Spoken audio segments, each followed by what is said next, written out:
During a secret trip, I stopped near a pawn shop and saw a thin woman in the pouring rain holding a sick 6-month-old baby and trying to sell a cheap ring. I froze. It was my daughter, though her husband had claimed she was receiving treatment overseas. She clutched the baby and whispered, "They drugged me, framed me as unstable, and stole my child." Then she opened the baby's worn, stuffed animal and showed me a hidden medical device. It recorded everything she said. But when I pressed play, the first voice I heard belonged to someone I trusted. "Welcome to Dad Family Revenge, and thank you for being here. It means more than you know. Tell me in the comments where in the world are you watching from tonight? Your city, your country, I want to know." Note some elements of this story are fictional, added for storytelling purposes. Any resemblance to actual names or locations is coincidental, but every lesson in it is real. The rain had been following me since Raleigh, not the polite kind. This was the hard coastal kind that came off the Atlantic and meant business, hammering the hood of my rental car in steady, relentless sheets as I pushed south on Route 17 toward Harbor Point. The wipers were on and barely keeping pace.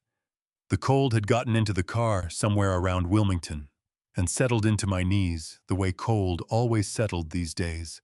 A reminder that 69 was not 59, regardless of how many mornings I spent on the treadmill telling myself otherwise. I had told my assistant I was taking a few days off.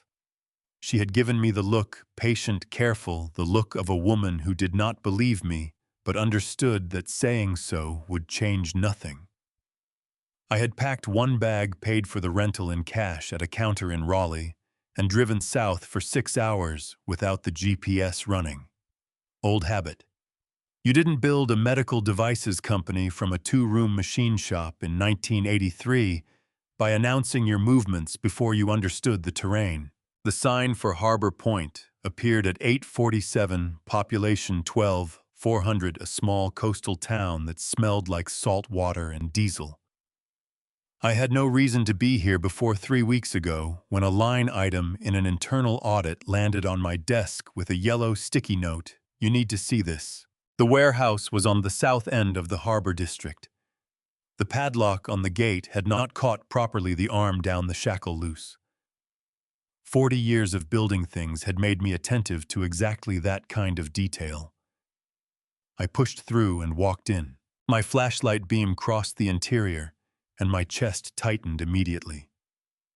6 wooden crates, lids pried open. Scattered across the concrete titanium housings, lead wire connectors, polymer enclosures, components from our next-generation cardiac rhythm management program. Devices that belonged in a secured facility in Research Triangle Park, not on a damp warehouse floor. I crouched and picked up a shipping manifest. The recipient was a Charlotte laboratory address I didn't recognize, but it was the authorization signature that stopped everything. Emily Whitmore Blackwood, Director of Clinical Partnerships, my daughter's name, a title she had never held. The signature was digital font generated. Whoever created it had never once watched Emily write her own name, never seen the small loop at the top of her capital E that a third-grade teacher had encouraged, and that Emily had carried into adulthood without ever letting go. My hand was trembling as I photographed all 12 pages. Back in the car, by 9:15, documents, backed up to an encrypted account, I kept separate from everything connected to Whitmore Medical. 3 months, Emily had been unreachable. Adrian had explained it smoothly: postpartum depression, a private program in Europe, no outside contact per doctor's orders. Margaret had sent a warm, precisely calibrated email I had read 4 times, looking for something to object to. Then a phone call, a voice close enough to Emily's that I had spent 3 months wondering if grief had simply made me forget the exact texture of my own daughter's voice. "Please don't worry." I was sitting at the intersection near the Harbor Bus Depot light, red rain hammering the windshield, when the headlights caught the figure on the sidewalk. A woman, thin in the way of someone not eating, not sleeping, not being taken care of by anyone.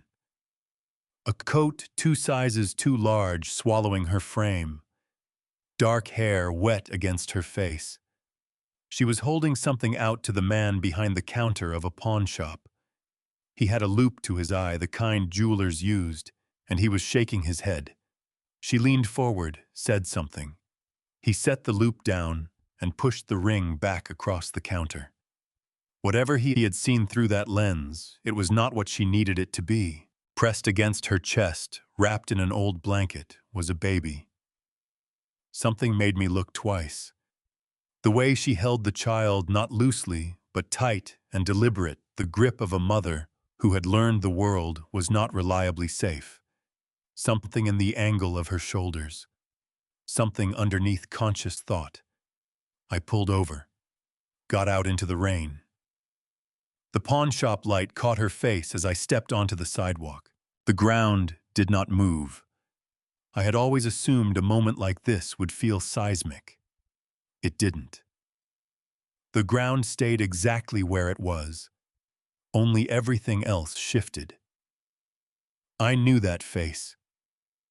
31 years. Since a doctor placed a 7-pound infant in my arms in a Charlotte hospital, and I understood for the first time what it meant to love something without limit or floor. "Emily," I said. She turned. Her eyes found mine, and what I saw was not relief. It was fear, raw and animal and electric. She stepped back, pulled the baby tighter, and her voice came out barely above a whisper, but sharp as broken glass. "Dad." They filed a police report. My name is in the system. If anyone runs it tonight, they'll take her from me before morning. You have to leave. Please. I looked at her. The hollows under her cheekbones. The bruises along her wrists. The baby in her arms breathing with a wet, labored sound that tightened something deep in my chest. "Get in the car," I said. "Dad, Emily." The same voice I used when she was 9 years old on the garage roof, terrified below her, refusing to show it. Firm, calm, final. "Both of you, right now." Her chin trembled. Her eyes filled. She pressed her lips together until they went white. Then she nodded one sharp, jerky movement and stepped off the curb toward me. I put my hand on her back. She was nothing but bone and coat and rain. I got them inside the car, turned the heat to maximum. Then I picked up my phone and searched for private pediatric clinics near Harbor Point, North Carolina. Not a hospital. Not tonight. Not with her name in a system I didn't yet understand. But that baby needed a doctor, and she was going to have one. Dr. Paula Anders's after-hours clinic was a narrow brick building wedged between a closed laundromat and a tax preparation office on Millbrook Street. The kind of place that had a handwritten index card taped inside the door, listing after-hours emergency rates. I had found it in 4 minutes of searching on my phone. I had called ahead, told her I had a sick infant and a mother who needed immediate attention, and she had said, "Give me 10 minutes," without asking a single unnecessary question. I decided on the spot that I liked her. She was waiting at the door when we pulled up, a compact woman in her mid-40s, with close-cropped hair and the kind of steady, assessing eyes that belonged to someone who had seen enough emergencies to stop being rattled by them. She took one look at Sophie and stepped back to let us in immediately. "How old?" she asked, already reaching for the baby. 6 months, Emily said. Her voice was scraped raw. "She's been coughing for 4 days. I didn't have a way to—" Her voice broke on the last word, and she pressed her fist against her mouth, squeezing her eyes shut. A single tear tracked down her cheek, and she wiped it away with the back of her wrist, so fast it was almost aggressive, like she was angry at herself for it. "You're here now." Dr. Paula said, her voice matter-of-fact and warm at the same time. That's what matters. Come on back. The examination room smelled like antiseptic and coffee. Dr. Paula worked quickly and thoroughly stethoscope on Sophie's chest, then repositioned, listening again with a small line between her brows that made my own chest contract. Sophie fussed and squirmed, her face scrunching red with displeasure, her small fists batting at the air. Pneumonia, Dr. Paula said, straightening up. Early stage, but it's there. Dehydration too, and her weight is low for her age. She looked at Emily directly. She needs antibiotics and fluids, and she needs to be kept warm. I can start her on amoxicillin tonight. Emily let out a breath that sounded like something tearing. Okay, she whispered. Okay. Yes, please. Then Dr. Paula turned to Emily herself. What she found made my hands curl into fists at my sides. Bruising along the inner forearms, old and yellowing at the edges, the kind that came from being gripped hard repeatedly over time.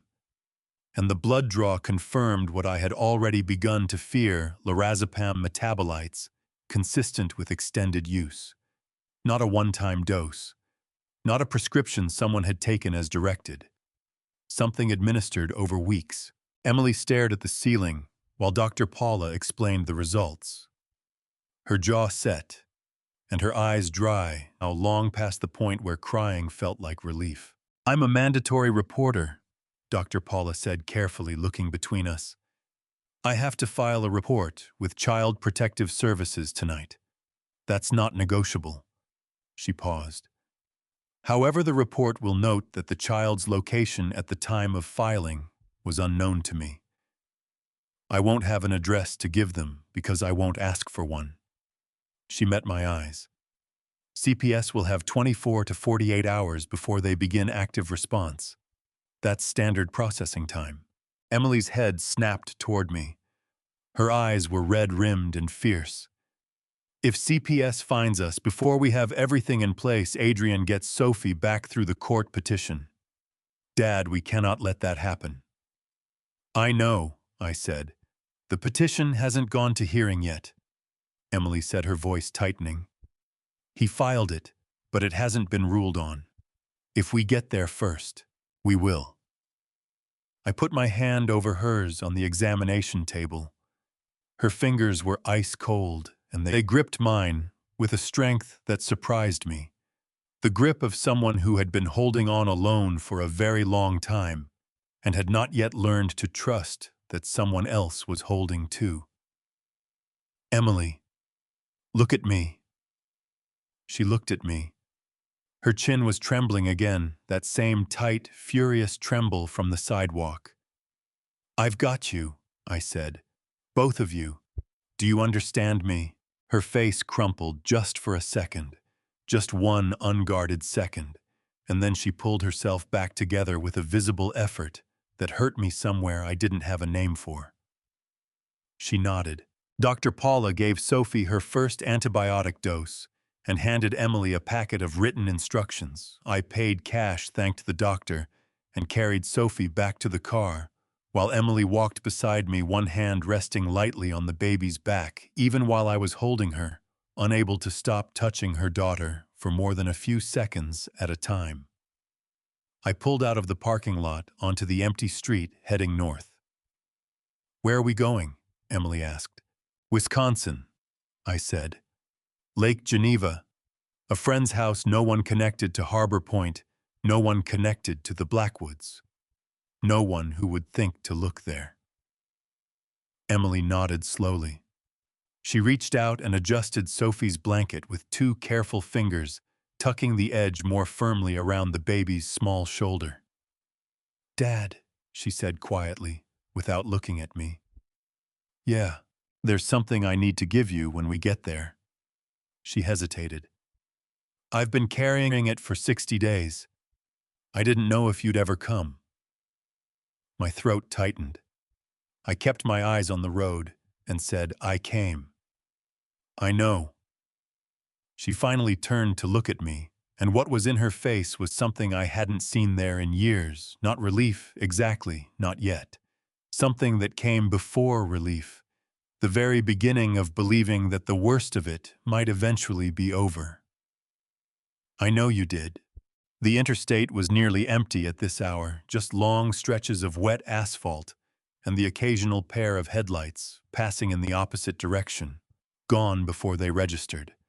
I had switched off the GPS 40 miles outside of Harbor Point and was running on memory and road signs the way I had driven before every car came equipped with a device that remembered everywhere you had ever been. Sophie was asleep in the car seat Emily had produced from somewhere, a worn navy blue infant carrier that had clearly been used hard and maintained carefully, every buckle checked twice before Emily would let me pull out of the parking lot. She slept the way exhausted babies slept, boneless and absolute, her head tipped to one side, her small mouth slightly open. The antibiotic was already in her system. It would take time, but it would work. I had to believe that. Emily was in the passenger seat, with her knees pulled up and her arms wrapped around herself, staring at the road ahead. She had stopped shaking about 20 minutes outside of Harbor Point, the way a person stopped shaking when the immediate crisis had passed, and the body finally remembered it was allowed to stand down. But she was still wound tight. I could see it in the set of her jaw, the way her eyes moved every few minutes to the side mirror. She saw it before I did. "Dad." Her voice was low and controlled the voice she used when she was frightened and refusing to show it. "There's a car." I checked the mirror.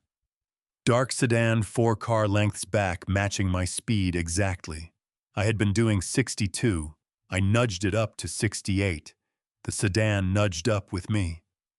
"I see it," I said. "How long? 20 minutes, maybe more." I kept my voice even, the same tone I used in board meetings when someone was trying to rattle me.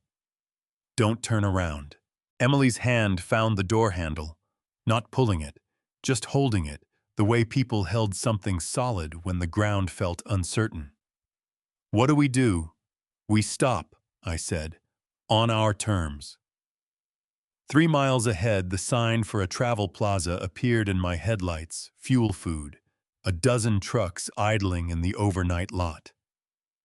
I signaled moved to the right lane deliberately and took the exit at normal speed. The sedan followed. I pulled into the travel plaza lot, swung around to the far side where a row of semi-trucks blocked the sight line from the highway, cut the headlights and the engine, and waited. 30 seconds.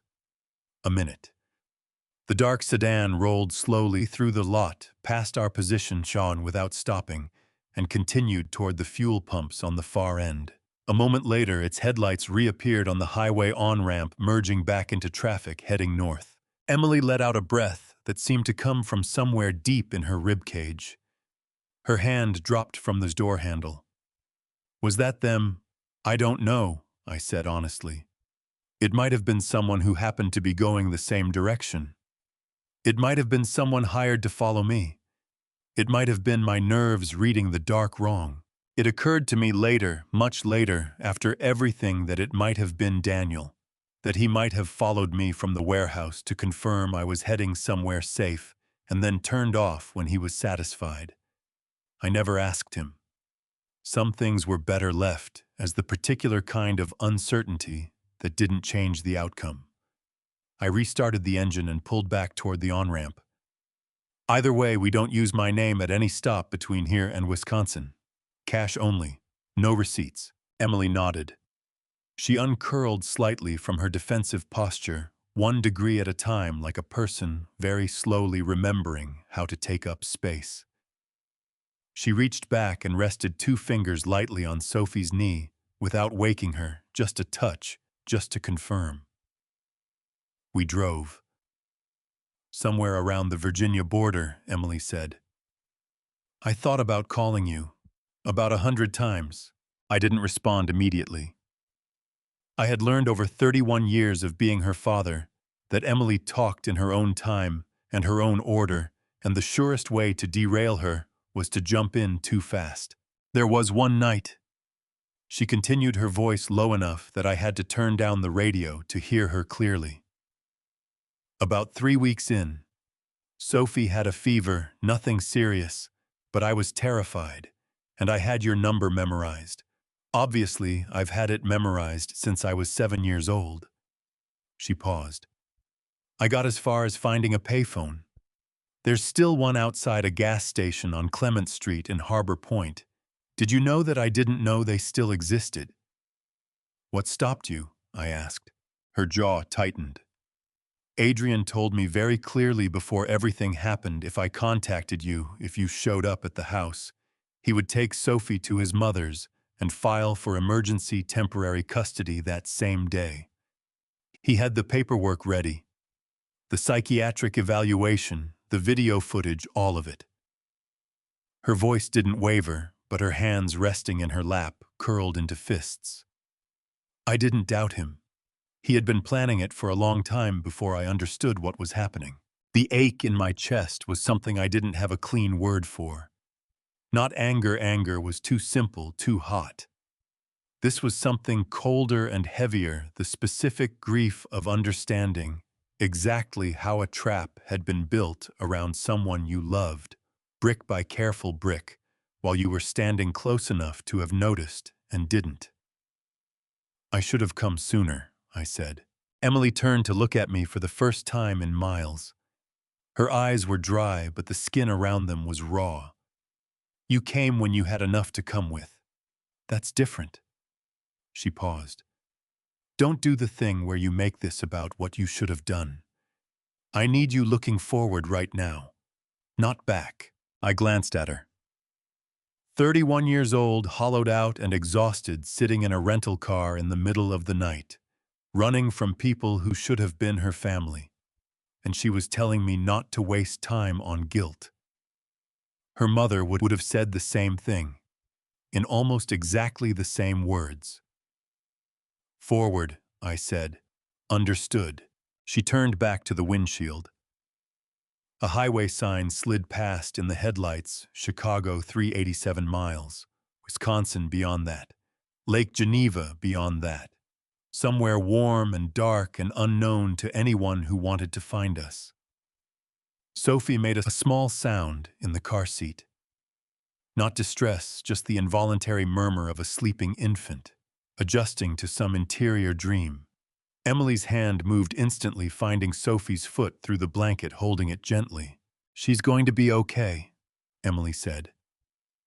It wasn't a question. It was the thing she had been saying to herself for 60 days, worn smooth with repetition, and she was saying it again now because some things needed to be said out loud to stay true. Yes, I said. She is. They both are. Neither of us said anything else for a long time after that.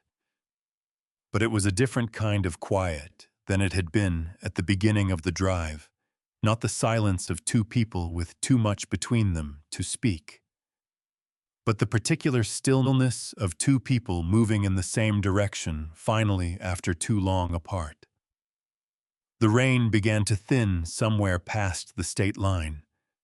By the time the first pale gray of early morning appeared at the edge of the sky ahead of us, it had stopped entirely. We reached Lake Geneva at 3:47 in the morning. The house belonged to Gerald Hoffman, a man I had known since our early 30s, when we had both been young enough to believe that ambition and stubbornness were the same thing as a plan.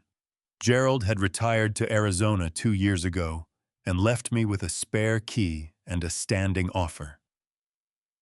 Use the place whenever you need to disappear for a while, Thomas. God knows you've earned it. I had never taken him up on it until tonight. I pulled into the gravel driveway with the headlights, off-cut the engine, and sat there for a moment, listening to the tick of the cooling motor and the distant sound of the lake moving against the dock. The property sat back from the road, behind a row of old pines that blocked it completely from the street. No neighbors visible, no lights anywhere nearby. Gerald had chosen this place specifically because it offered something increasingly rare, genuine privacy the kind that didn't require a gate or a security system because there was simply no one around to need defending against. Tonight, that was exactly what we needed. Emily was already unbuckling Sophie's carrier before I had the key in the door. Sophie stirred, made a soft sound of protest, and then subsided back into sleep with the deep, trusting surrender of a child who had finally decided the world was safe enough to let go of for a few hours. Emily carried her inside with both arms wrapped around her, moving carefully, the way she had probably moved every night for the past 2 months. Quiet, deliberate, making herself as small and unobtrusive as possible out of a habit that had been built by necessity. I found the bedroom at the end of the hall, turned down the covers, and watched Emily settle Sophie into the center of the bed with a ring of pillows arranged on either side. She stood over her daughter for a long moment, one hand resting lightly on Sophie's back, feeling the rise and fall. "She's breathing better," Emily said quietly. Her voice was frayed at the edges with exhaustion, but something in it had loosened. Some wire that had been pulled taut for weeks had given just slightly. "Even just since the clinic, I can hear the difference." "The antibiotic is working," I said. "Dr. Paula said 24 hours before we'd see real improvement. We're already seeing it." Emily nodded. She didn't move away from the bed. Her hand kept its gentle rhythm on Sophie's back, up, down, the unconscious motion of a mother's body doing what it knew how to do even when the rest of her was running on empty. "Emily," I said her name gently. "Come sit down. She's okay for 5 minutes." She followed me to the small kitchen at the front of the house. I found the electric kettle on the counter, filled it, and set it going, while Emily pulled out a stool at the kitchen island and sat down. She put her elbows on the counter and dropped her face into her hands, not crying, just holding herself up from the inside out, the way people did when they had been vertical for too long and needed a moment to redistribute the weight. The kettle clicked off. I made 2 mugs of tea, plain black, no milk, the way she had drunk it since college, and set one in front of her. She wrapped both hands around it and looked up at me. In the kitchen light, without the rain, and the dark, and the urgency of the past, several hours pressing in from all sides, I could see her properly for the first time. The hollows under her eyes were deep enough to cast shadows. Her collarbone pressed against the skin of her neck in a way that told me she had lost weight she didn't have to spare. There was a fading bruise along her left jawline that she had positioned her hair to cover, and which the overhead light was now revealing with complete indifference. My tea mug was very heavy in my hand suddenly. I set it down carefully. "Tell me when you're ready," I said. "Not before." Emily looked at me across the counter. Then she set her own mug down, pushed back from the stool, and walked to the canvas bag she had carried in from the car, worn, faded olive green. The kind of bag that looked like it had been bought at an army surplus store and had seen considerable use since. She had not let go of it once since I had found her outside the pawn shop.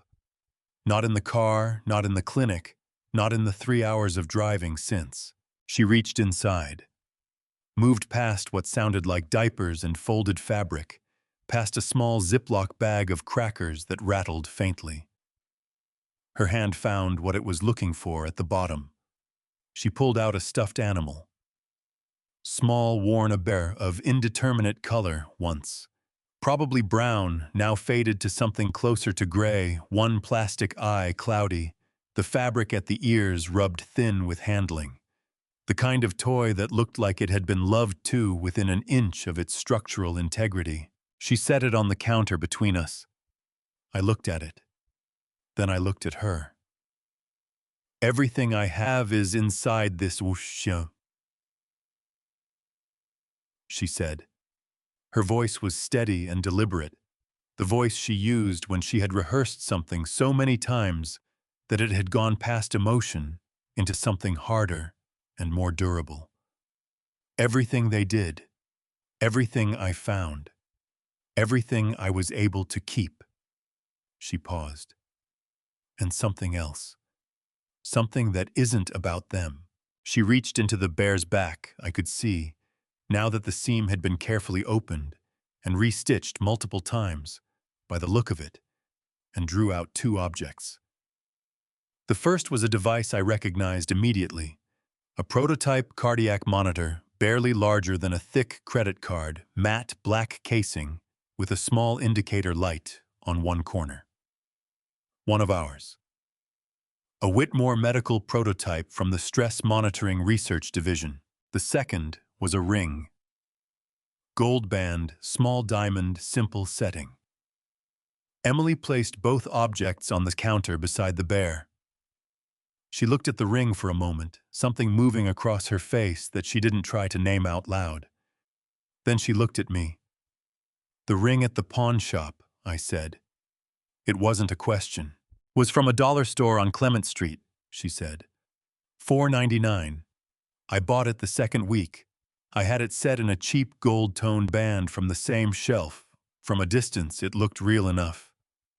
Her chin lifted slightly, not defiant, something quieter than that.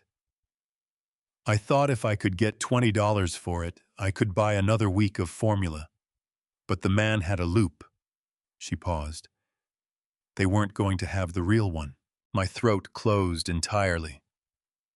I looked at the ring on the counter, the ring my wife Carol had worn for 33 years, the ring I had watched Emily slip onto her own finger at the hospital 2 weeks before Carol died, when Carol had pressed it into Emily's hand and said, "Hope it's safe for me, sweetheart.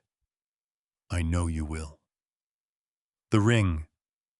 Emily had carried through 60 days in a basement and 2 months of terror sewn into a stuffed animal with a broken eye and thinning ears, because some things were not negotiable, no matter what else was taken. "Emily," I said, and my voice came out wrong, rough and uneven, and not at all the composed tone I had been maintaining for the past 6 hours. "Don't," she said quickly, her own eyes going bright and sharp. "Don't do that yet. There's still too much to do. You can fall apart later, and so can I. Right now, I need you to listen." I pressed my hand flat on the counter, breathed, nodded. "The device," she said, touching the cardiac monitor gently. "It records continuously. Everything within 12 feet. I was present in the room for every conversation on it." She met my eyes. "Play it from the beginning." I picked up the device, found the playback port, connected it to my phone with the adapter cord Emily produced from the bottom of the bag. The first voice I heard was Adrian's, then Margaret's, then a third, a doctor I didn't recognize, speaking in the clipped, affectless tones of someone reciting from a prepared script, and then a fourth voice. I set the phone down on the counter very carefully, stood up from the stool, walked to the back door of the kitchen, opened it, and stepped out onto the small wooden deck that overlooked the lake. The water was dark and still. The pines around the property were beginning to separate themselves from the sky as the first gray light of morning pushed up from the east. Behind me through the open door, Emily said, "You recognized it." I stood at the railing, with both hands gripping the wood, and stared at the lake and said nothing for a moment, because I needed the moment. Because 27 years was a long time to trust someone, and the time it took to untrust them was not always equal to the time it had taken to build. Then I went back inside. "Play it from the beginning," I said. "All of it." We listened for 4 hours and 11 minutes. Emily sat across from me at the kitchen island, with her hands wrapped around a second mug of tea that had long gone cold, and she did not move except to occasionally reach over and touch the baby monitor she had propped against the sugar bowl, a small practical device she had produced from the canvas bag, along with everything else, because Emily had apparently spent the last 2 months preparing for contingencies I could not have imagined. Sophie was asleep down the hall. The house was quiet around us, and through the small speaker of my phone, the world that had existed inside the Blackwood house, unspooled in real time. Adrian's voice came first, smooth, careful, the voice I had heard across dinner tables and at Emily's wedding and at the hospital, the day Sophie was born, the voice I had once thought belonged to a man of reasonable character. He was speaking to his mother, Margaret, in the clipped private shorthand of two people who had been running the same operation for long enough that they no longer needed to explain themselves to each other. They discussed dosage schedules. They discussed Emily's episodes, the word Margaret used with a precision that made my jaw ache for the periods when the lorazepam wore off faster than expected, and Emily became, in Margaret's clinical phrasing, difficult to manage. They discussed the psychiatric evaluation that Dr. Howard Lane had prepared and the video footage that Adrian had assembled, and the timeline for the guardianship petition that was already filed with the North Carolina Family Court. Emily watched my face while I listened. She didn't watch the phone, she watched me, the way you watched someone open a door you already knew what was behind. Then the fourth voice came on. I reached out and stopped the playback. Samuel Grant, I said. The name came out flat and strange in my own mouth, the way words sometimes did when you said them in a context that made them mean something entirely different than they ever had before. He's been my director of research for 27 years. I know who he is, Emily said quietly. He was at your wedding. I know. He sent flowers when your mother died. My voice had gone somewhere I didn't entirely recognize, not loud, not sharp, just stripped of everything except the fact of it. He sat next to me at the funeral. Emily set her mug down. She reached across the counter and pressed her hand over mine. Her fingers cold, her grip firm. Dad, I need you to keep listening. What comes next is worse. I restarted the playback. What came next was Samuel's voice speaking with the relaxed, unhurried confidence of a man who had made his peace with his decisions and was no longer losing sleep over them. He confirmed what the audit had suggested and what I had feared he had been copying: proprietary designs from Whitmore Medical's next-generation cardiac rhythm management program for 14 months. He had falsified safety testing data. He had deleted adverse event reports that should have triggered an FDA review. He had accepted $4.5 million routed through a shell company in Delaware in exchange for all of it. And then he said something I was not prepared for. Thomas killed the Meridian Project in 2019 because he got squeamish about the trial parameters. 4 years of work gone because he couldn't make the hard call. I'm not making the same mistake. This technology works. I know it works. I'm just putting it where it can actually be used. The recording moved on. I reached out and paused it again. I stood up from the stool, walked to the kitchen sink, turned on the cold water, and stood there with my hands under it for a moment. Not because I needed to wash them, but because I needed something concrete to do with my body while my mind worked through what I had just heard. The water was very cold. I focused on that. Emily said from behind me, "The Meridian Project. We shut it down," I said. The trial parameters were pushing ethical limits. We were seeing outcomes in the preliminary data that I wasn't comfortable moving forward with. I turned off the water, dried my hands on the dish towel hanging from the oven handle. I made that decision unilaterally. Samuel argued against it. I overruled him. I turned around. I didn't know he was still angry. I wasn't just angry, Emily said. He genuinely believes he's right. That's in there all the way through. He doesn't sound like someone who knows he's doing something wrong. He sounds like someone who thinks he's fixing a mistake. She paused. That made it worse somehow, listening to it. I looked at my daughter across the kitchen, at the steadiness in her face, the exhaustion underneath it, the particular quality of calm that belonged to someone who had already passed through the worst of the shock and come out the other side into something harder and more functional. "How many patients?" I asked. Emily's expression didn't change, but something behind her eyes did. 43 confirmed. Daniel thinks there may be more. The name stopped me. "Daniel," I said. "You mentioned him before. Who is Daniel?" Emily looked at me carefully. "That's the part I haven't told you yet." She pulled the canvas bag toward her and reached inside one more time, producing a folded piece of paper, a phone number handwritten in precise block letters. "His name is Daniel Cross. He was an FDA field investigator for 11 years. He was forced out 3 years ago after he tried to flag irregularities in the Blackwood Hospital network, and every piece of documentation he submitted disappeared before it reached his supervisor." She slid the paper across the counter toward me. "He found me 6 weeks ago. He's been bringing food and medicine to the church every Tuesday and Friday since then." I stared at the paper. "He found you?" "Yes. And he didn't tell anyone?" "No." "Why?" Emily's chin lifted slightly. "He said he was waiting for someone who had enough standing to finish it properly." She held my gaze. "He was waiting for you, Dad. He just didn't know how long it was going to take."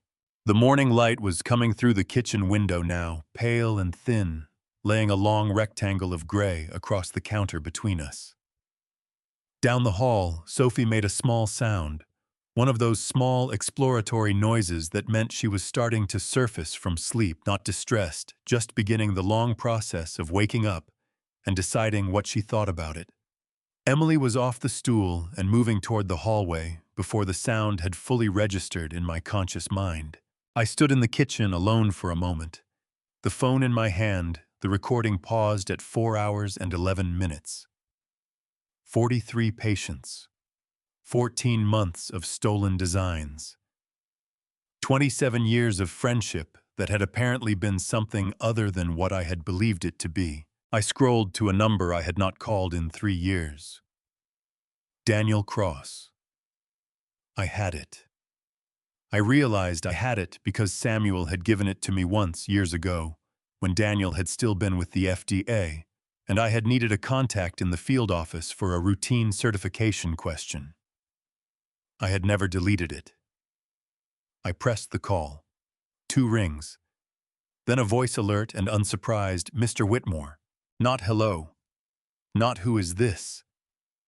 Just my name stated quietly, like a man confirming the arrival of something he had been expecting for a while. "You know who I am," I said. "I've been hoping you'd call," Daniel Cross said. "I think it's time we met in person.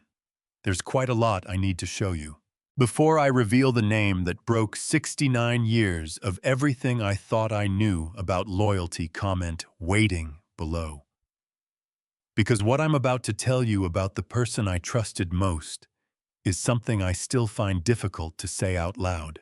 Note this story includes fictional elements crafted for entertainment and education. Any similarity to actual names or settings is coincidental, but every lesson here is one worth carrying. Before I tell you who the 4th voice on that recording belonged to, drop WHU in the comments. 27 years. That's how long I trusted this person. And I need you to be ready before I say the name. Note: some details in this story are fictionalized for storytelling purposes.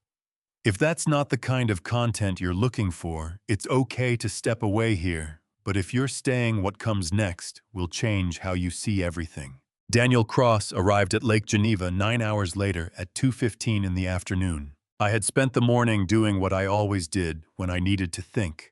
Without my emotions getting in the way, I made lists. On a legal pad I found in Gerald's study, I wrote down every name from the recording. Every dollar figure Samuel had mentioned, every shell entity and routing number I could reconstruct from 4 hours of listening.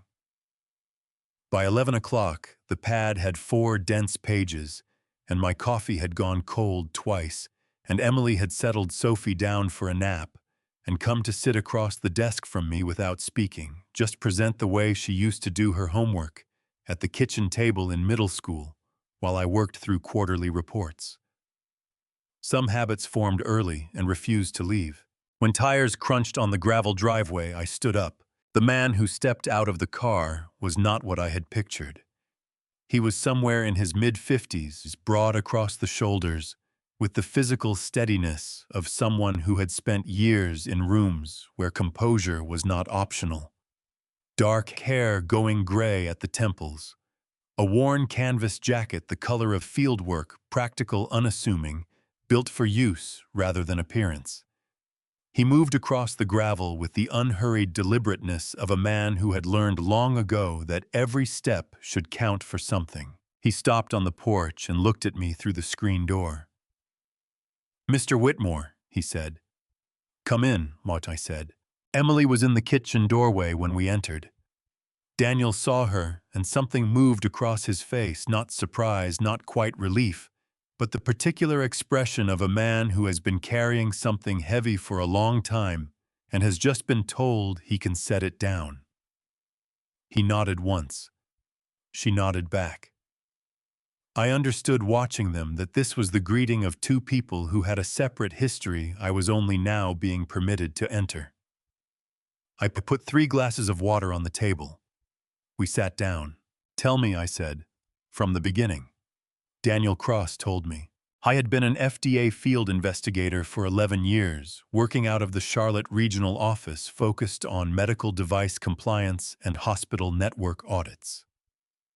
3 years ago, during a routine review of reimbursement claims at 2 Blackwood family facilities in North Carolina, he had flagged a pattern that made his stomach drop.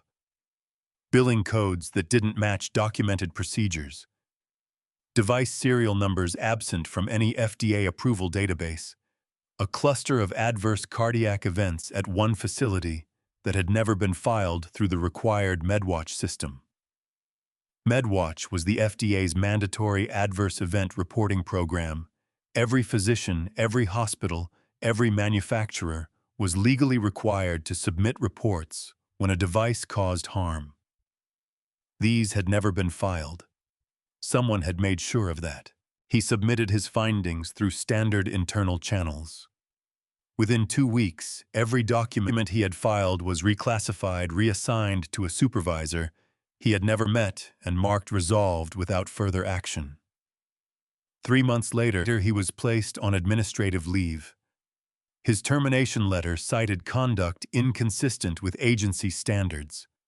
He was never told what conduct specifically that was. I had enough to know something was deeply wrong. Daniel said, his hands wrapped around the water glass. I didn't have enough to prove it in a way that would survive the Blackwood family's legal team. So I started building the case myself. My own time, my own resources, my own dime. His jaw tightened visibly. 11 years of it. Every year the file got thicker. Every year I couldn't find a way in that would actually hold. Until Emily, I said. He looked at me steadily. Until Emily.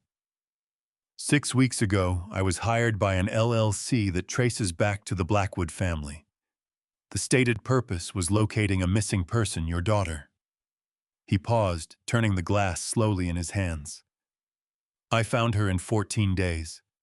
She was in the basement of St. Augustine's Church on the Harbor Point waterfront. She had been there for 6 weeks. My chest went cold. The kitchen felt very warm around it. You found her, I said, keeping my voice level. And you didn't report back. No. He didn't soften it or explain it away. I filed a report stating I had found no confirmed location for the subject. Then I sat in my car outside that church for about 2 hours. He set the glass down. I've made compromises in this work I'm not proud of. Surveillance is not clean. But I have never, not once in 11 years, looked at what I was looking at that night and been able to file an honest report. Emily's voice came from beside me, very quiet. What were you looking at? Daniel turned to her. You were feeding Sophie by the light of a flashlight, he said. 38 degrees outside. Cardboard on the concrete floor. A sleeping bag with a broken zipper. He looked at me for a moment, then set the glass down. Your daughter already told you about the Tuesday and Friday visits, Daniel said. What she didn't tell you because she didn't know is that I spent the first 2 weeks after I found her deciding whether to contact you directly. He set the glass down. I ruled it out. If the Blackwoods were watching your phone, a call from me would have led them straight to her. So I waited for you to come on your own. For me, I said. I was running out of time, he said. Another week and I was going to have to make a different call. The founder of the company, whose technology was being stolen, if anyone had the standing and the resources to put this in front of the right people, it was you. He met my eyes directly. You cut it close, Mr. Whitmore. Emily made a sound beside me, not quite a laugh, compressed and brief, something she caught between her lips before it could fully form. She reached up and pressed her knuckle against the corner of one eye fast, and irritated like she was annoyed at herself for it. I looked at Daniel across that kitchen table in a borrowed house in Wisconsin and thought about 14 days. 14 days to find her, then 6 weeks of Tuesday and Friday visits to a church basement, a false report filed to people who no longer deserved the truth, 11 years of documentation that every institution had refused to look at. The files, I said, all 11 years. He stood, walked to the door, returned with a battered leather briefcase. The latches were worn smooth from handling. He set it on the table and opened it, stacked folders, tabbed and dated, dense with paper. Financial records. Reimbursement claims. Device serial numbers cross-referenced against FDA databases. Correspondence obtained through public records requests, legal and thorough. Evidence gathered by a private individual without a warrant isn't admissible in federal criminal proceedings on its own, he said, placing his hand flat on the stack. But it can point federal investigators exactly where to look, so they can build their own case through proper legal channels. He looked at me. I need someone with standing to make that introduction. Someone the right people will take seriously immediately. I'll make the introduction, I said. He nodded. Then he reached into the briefcase one final time and slid a single sheet of paper across the table. A name, a direct number, handwritten in precise block letters. Federal Prosecutor, Western District of North Carolina. She handled a healthcare fraud case 18 months ago with structural similarities to this one. She knows the terrain. I picked up the paper, then my phone. One more thing, Daniel said before I could dial. The Blackwood family will notice soon that I've stopped filing reports. When they do, they'll hire someone else. He held my gaze. Whatever you're planning needs to move faster than their replacement. How fast can you be ready to brief a federal prosecutor? I asked. Daniel Cross lifted his water glass and finished it in one long, steady swallow. Then he set it down on the table between us. I've been ready for 11 years, he said. Tell me when. I left Lake Geneva at 6 the next morning.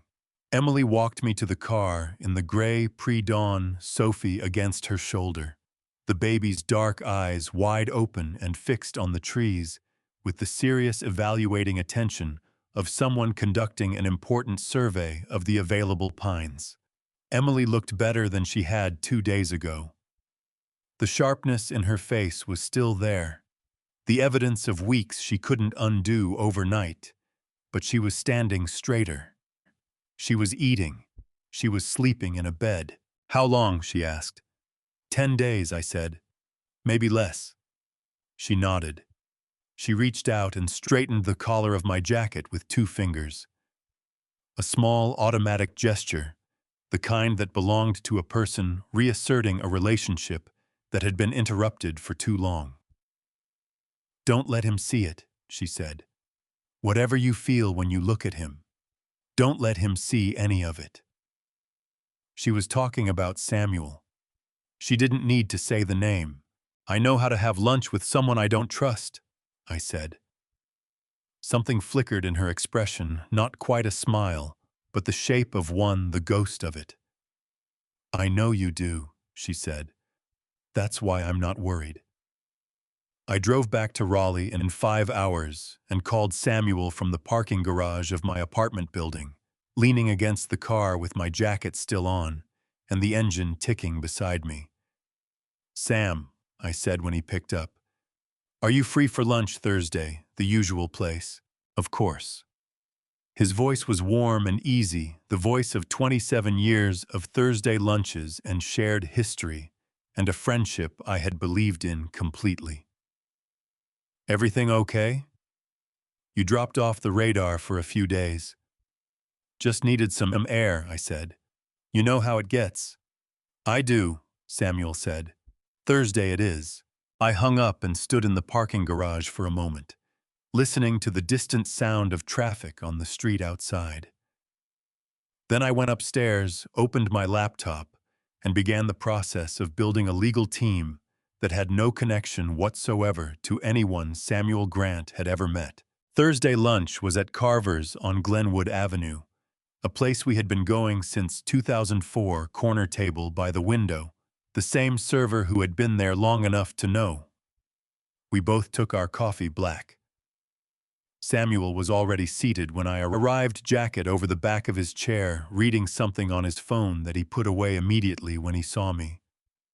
"You look tired," he said, standing to shake my hand. 69, I said. "It shows up in the face eventually." He laughed, a real laugh, full and unguarded, the laugh of a man with nothing on his conscience. We ordered. We talked about the quarterly projections, about a conference in Boston that Samuel thought I should consider attending, about a former colleague who had just taken a position at a competitor in Minneapolis. Samuel mentioned the research pipeline 4 times in 90 minutes. I counted. I watched his hands. I watched the way he held his coffee cup, the way his eyes moved when he was formulating a thought. 27 years of Thursday lunches had given me a detailed map of Samuel Grant's habits and mannerisms, and I walked through every room of that map during the meal, looking for something that had changed. Nothing had changed. That was the thing that sat heaviest in my chest on the drive to the Blackwood estate afterward. Not rage, not even grief, but the specific nauseating weight of understanding that the person across from you has been performing for so long that the performance has become indistinguishable from the man. The Blackwood estate was 20 minutes south of Raleigh, a brick Georgian setback from the road behind iron gates and mature oaks. Margaret met me in the front sitting room, silver-haired, composed, wearing the expression of careful warmth she deployed the way other people deployed legal documents. "Thomas," she said, taking both my hands, "it's so good of you to come." Adrian was already seated.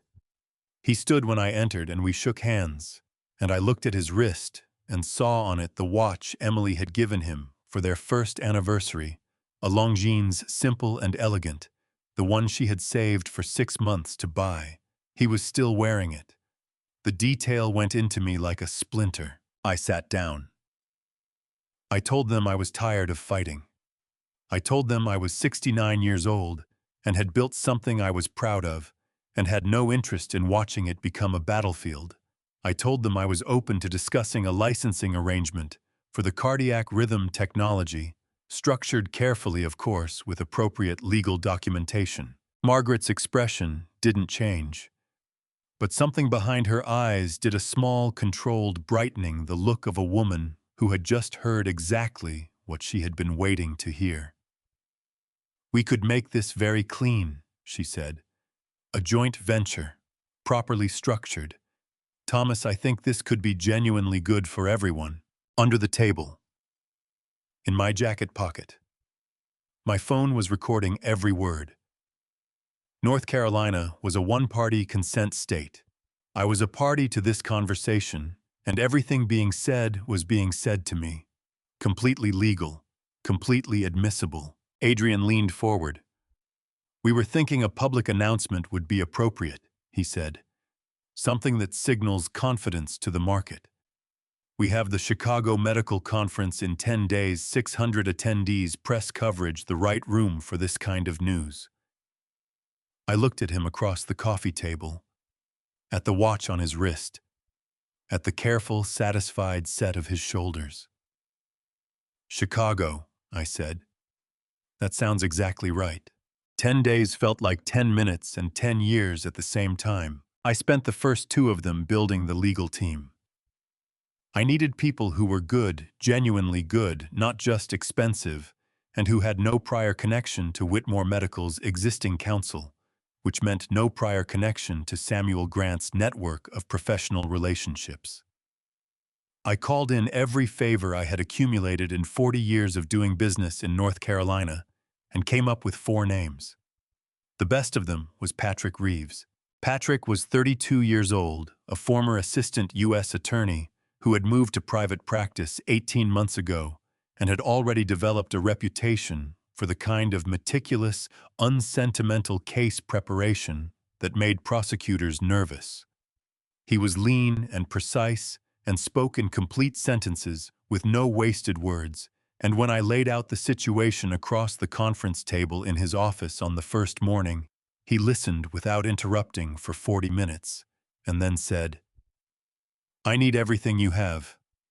Physical copies, digital copies, chain of custody documented for all of it. And I need a federal preservation order on every Whitmore medical server before we do anything else."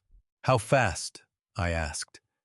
"I can have the preservation order filed by end of business today," he said. "That locks every server, every backup, every remote access credential. Nobody deletes anything from this point forward without triggering a federal obstruction charge." He looked at me over the rim of his coffee cup. "Including Mr. Grant." I felt something loosen slightly in my chest, the particular relief of a problem being handled by someone who knew exactly what they were doing. "Do it," I said. Patrick filed the preservation order that afternoon. By federal court order, every Whitmore medical server was placed under litigation hold. Samuel Grant's remote access credentials were quietly revoked within 24 hours, done through a routine IT security review that attracted no attention. Samuel, as far as I could tell, noticed nothing. Daniel briefed the federal prosecutor, a woman named Claire Donovan, in the Western District of North Carolina on day 3. She had handled a healthcare fraud case 18 months prior, with structural similarities to ours, and she moved with the focused efficiency of someone who recognized what she was looking at and understood its dimensions. By day 5, the evidence package was in federal hands. By day 7, arrest warrants had been drafted and were awaiting a magistrate judge's signature. I knew none of this was visible from the outside. From the outside, Thomas Whitmore was a 69-year-old man who had decided he was too tired to fight anymore. I had lunch with Samuel again on day 4. We talked about the Boston conference. He recommended a hotel near the convention center that he said had excellent room service and reasonable parking. I wrote down the name of the hotel in my notebook and thanked him for the recommendation. On day 6, I learned about Vanessa Cole. Daniel had obtained internal Blackwood correspondence through a source he declined to name, specifically, but described as someone with access to Margaret's email server backup. In that correspondence, Margaret had extended an invitation to a Dr. Vanessa Cole, 29 years old, 3 published cardiac research papers, recently completed her fellowship at Duke, offering her a research partnership worth $400,000 annually contingent on her attendance at the Chicago conference as a special guest. The invitation described the event as a celebration of a significant new direction in cardiac medicine. Margaret's invitation had described Vanessa's role in terms just clear enough to seem professional stand beside the joint venture announcement. As our new research partner, say a few words about the future of cardiac innovation. Specific enough to seem legitimate. Vague enough that Vanessa had no reason to ask what exactly she was being asked to stand beside. She doesn't know what she's actually walking into, Daniel said when he showed me the correspondence.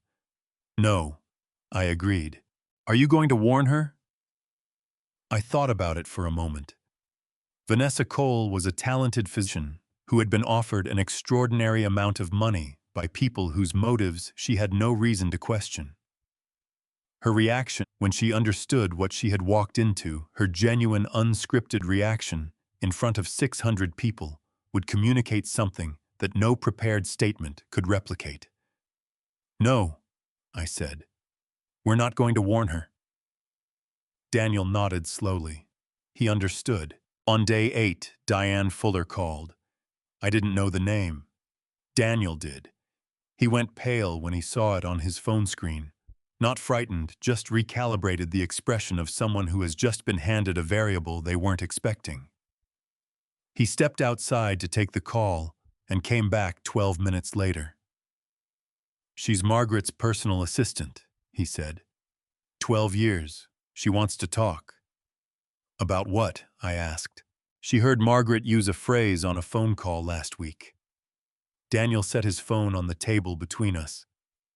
She said Margaret told someone they needed to start, and I'm quoting here, accelerating Emily's timeline. He looked at me. Diane Fuller has a daughter 27 years old. She said when she heard those words, she looked at her daughter's photograph on her desk and couldn't find the line between them anymore. My throat tightened. What does she have? Calendar records, call logs, emails she says Margaret thought were deleted from the server. He paused. She's been sitting on all of it for 12 years because she was afraid. She's not afraid anymore. I looked at Daniel across the table. Outside the window, Raleigh went about its ordinary afternoon traffic on the boulevard. A food truck parked on the corner. 2 men in hard hats eating lunch on a low wall. The completely normal surface of a world that contained underneath it everything we had spent the past 8 days assembling. Tell her to come to Chicago, I said. Tell her to sit near the back, and tell her that when the time comes, all she has to do is walk forward. 48 hours before Chicago, Patrick Reeves didn't show up for the 8 o'clock briefing. He didn't call. He didn't send a message. He simply wasn't there when I walked into the conference room, and his chair was the only empty one at the table. And that particular kind of absence, the deliberate kind, the kind that knew it was being noticed, sat in my chest like a stone from the moment I saw it. I ran through the briefing anyway. Kept my voice level, kept my eyes moving around the room the way they always did, made sure nothing on my face communicated what was happening behind it. 40 years of boardrooms had given me that much. Afterward, I went to my office, closed the door, and pulled up the building's security camera system on my laptop. I found it in 11 minutes. The parking garage 947 the previous evening. Patrick's silver Accord in the corner near the stairwell, and beside it, a black sedan I didn't recognize, and Patrick standing between the two vehicles, talking to a man I had never seen before. The conversation lasted 19 minutes. At the end of it, the man handed Patrick an envelope. Patrick held it for a moment, just held it, not opening it, not putting it in his pocket, and then handed it back. He handed it back. I watched that part 3 times. Then I called Patrick's cell phone. He picked up on the first ring, which told me he had been waiting for it. Come to my office, I said. Now. I was there in 4 minutes. He came in, closed the door behind him, and stood in front of my desk without being asked to sit, which was either the behavior of a man who felt he didn't deserve to sit down, or a man who wanted to be able to move quickly if he needed to. His face was pale, and set the face of someone who had made a decision and was now living in the 60 seconds before he found out what it cost. I turned the laptop to face him and pressed play. He watched the footage. His jaw tightened once, then released. Then he looked at me. "Margaret Blackwood," he said. "Her people reached out yesterday afternoon. $2 million to tell them your timeline. When Emily was arriving what the plan was for the presentation, which federal contacts you'd been speaking to." He paused. "I told them no." "I know," I said. "I watched you give the envelope back. I should have called you immediately." His voice was flat and controlled, the voice of a man delivering a verdict on himself.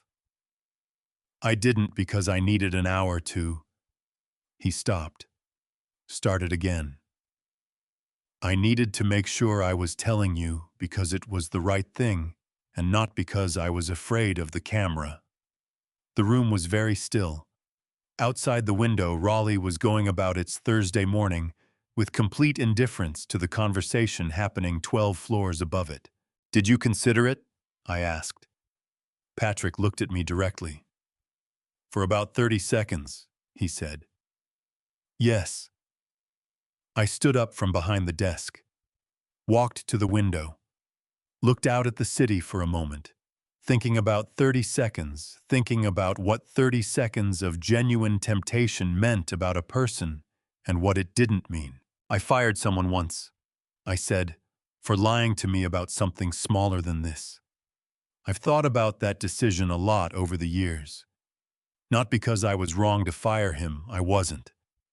But because I never gave him the chance to tell me the truth first." I turned around. "You told me the truth. That matters more than the 30 seconds. Something shifted in Patrick's face, not relief, something more complicated than relief, the expression of a man recalibrating what he thought this conversation was going to cost him. His shoulders dropped slightly, just slightly, the degree of drop that happened when a person stopped bracing. "They know there's a plan," I said. "They don't know what it is, but we have to assume they'll try again." I moved back to the desk. "This changes the entry timing. Emily can't come through the main entrance. We move her to the service corridor on the north side of the Marriott. And we move the warrant execution up by 30 minutes. Patrick pulled out his phone and started typing. "I'll call Claire Donovan now, and I'll contact Daniel about the entry change." "One more thing," I said. He looked up. "Margaret Blackwood just committed obstruction of justice," I said. 18 U.S.C. Section 1503, attempting to interfere with a federal proceeding by bribing a witness. I held his gaze. "You're going to need to give a full statement to Claire Donovan before we leave for Chicago. Everything, the approach, the conversation, the envelope, all of it." Patrick nodded. "I know," he said. "I was going to ask you who to call." I picked up my phone and dialed Daniel. When he answered, I said simply, "We need to move everything up. Margaret made contact with Patrick last night." A pause on the other end. Then Daniel's voice, steady and unsurprised, the voice of a man who had been doing this long enough to have already accounted for the possibility. "How much time do we have?" he asked. 36 hours, I said. "Let's not waste any of it." I flew to Chicago that evening and checked into the Marriott Marquis at 9:43. The room was on the 14th floor, facing south with a view of the city lights stretching out toward the lake. I stood at the window for a while with my jacket still on and my bag still unpacked, looking at the skyline and thinking about 36 hours and everything that had to happen inside them. Daniel had confirmed positions. Patrick had filed Patrick's statement with Claire Donovan and booked his own flight. The warrants were signed. The servers were locked. Every piece was where it needed to be. I should have slept. Instead, I sat in the chair by the window with the lights off and watched the city and waited for the particular kind of tired that was deep enough to actually produce sleep, and it didn't come. At 2:40 in the morning, my phone rang. Emily. I picked up before the second ring. Are you okay? Is Sophie? We're fine. Her voice was quiet, but awake, fully awake, the voice of someone who had also not been sleeping. Sophie's been out since 8. She's fine, Dad. I just needed to... A pause. I needed to hear your voice. I leaned back in the chair. Outside, a distant siren moved through the city and faded. I'm here, I said. I've been thinking about something, Emily said. Something I haven't told you yet. About why I really didn't call. She stopped. Started again more carefully. I told you about the court petition. About Adrian's threats. All of that was true. But there was something underneath it. Her voice dropped lower. Every time I thought about calling you, I didn't just think about losing Sophie. I thought about you driving to that house. And I knew exactly what you would do when you got there. You would walk in the front door, and you would look at Adrian, and you wouldn't be able to hide it. Not for long enough. A breath. You would have given us away before we had anything solid enough to use. And then it would have been over. I sat with that for a moment. The city hummed below me, indifferent and vast. You were protecting me, I said. From myself. I was protecting all three of us, she said. But yes, partly that. My throat did something I had not given it permission to do. I pressed 2 fingers against the bridge of my nose and breathed until it passed. Emily, I found you at a pawn shop trying to sell a fake ring. She didn't respond immediately. The real one, I said. It was in Sophie's stuffed animal the whole time, with the recorder. A long pause. When she spoke, her voice had gone thin and careful, the voice of someone navigating around something fragile. Mom gave it to me the week before she died, she said. She put it in my hand, and she said, keep it safe for me, sweetheart. I know you will. Another pause. They weren't going to have it. I don't care what else they took. They weren't going to have that. I stood up from the chair, walked to the window. The Chicago skyline blurred slightly, and I let it just for a moment, just in the dark where no one could see it, before I pulled it back. I looked at the photo of Carol on my phone screen, her smile at some family dinner years ago, the way she always tilted her head slightly when she was happy. 3 sentences. That was all I allowed myself. I found her, Carol. She kept your ring safe for 60 days in a church basement. She's going to be fine. I put the phone back in my pocket. Get some sleep, I told Emily. Tomorrow we walk in together. Together, she said. And then very quietly, so quietly I almost missed it. I'm proud of us, Dad. Both of us. For how we handled this. I didn't trust my voice for a moment. When it came back, it was steadier than I deserved. So am I said. Get some sleep. I hung up. Stood at the window for another minute, looking at the city. Then I unpacked my bag, hung up my suit for tomorrow, and got into bed. I was asleep in 4 minutes. The first real sleep I had gotten in 10 days. Before I reveal what happened when the screen went dark in front of 600 people, comment, "Still here, so I know you're still with me." Because what comes next is the moment everything changed. Note: the chapters ahead contain dramatic fictional elements crafted for storytelling purposes. If that's not your preference, this is a natural stopping point, and we completely respect that. But if you're staying, you won't regret it.